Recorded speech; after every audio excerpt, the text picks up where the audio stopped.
As the United States builds strategic ties with some African nations, it's also considering degrading relations with several others. Since Donald Trump's return to the White House, Africa has once again been hit by a series of hardline policies. Hearing that the Trump administration plans to shut down nearly 30 U.S. embassies and consulates, more than half of them here in Africa, raises serious concerns. Countries like Lesotho, Eritrea, the Central African Republic, Congo-Brazzaville, the Gambia, and South Sudan are on the chopping block. Even key consulates in Durban and Douala are being targeted. From travel bans and visa restrictions to aid cuts and trade tariffs, the continent is facing headwinds. And now Washington is planning to reduce its diplomatic footprint in Africa drastically. New reports reveal that the Trump administration is considering closing nearly 30 U.S. embassies and consulates worldwide. Many of them are located in Africa. Now, the move is part of a sweeping shake-up at the State Department, driven by the Elon Musk-backed Department of Government Efficiency, with a focus on shrinking federal operations. The U.S. is looking to shut down 10 embassies and 17 consulates across Europe, Africa, Asia, and the Caribbean. In Africa, embassy closures are being considered in Eritrea, Gambia, Lesotho, Republic of Congo, and South Sudan. In South Africa, the U.S. could shut its consulate, while diplomatic missions in Somalia may face downsizing despite their critical role in counter-terrorism.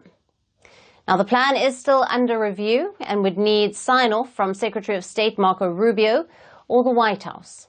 Embassy and consulate closures are also being considered in France, Germany, and the United Kingdom. But for Africa, the impact could be far more profound.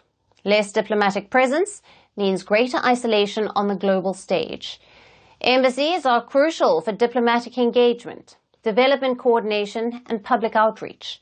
Shutting them down risks cutting off direct communication with governments and local communities. It could erode people-to-people ties. Now, Trump's policies have already altered U.S.-Africa relations. Many nations are facing aid withdrawals, tougher immigration rules, and deportation orders.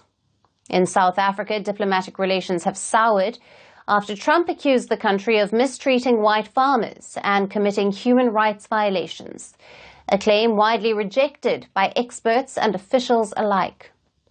But as the U.S. pulls back, other global powers are rushing in to fill the void. China, Russia, Turkey, and the Gulf states are deepening trade, infrastructure, and defense ties across the continent.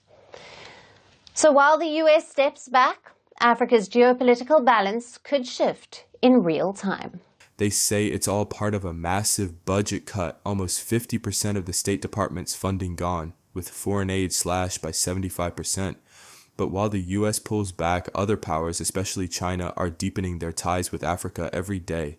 This isn't just about buildings closing down, it's about weakening diplomatic ties, cutting off support for development and democracy, and leaving African voices out of global conversations. If the U.S. really wants to be a partner to Africa, this is not the way to show it.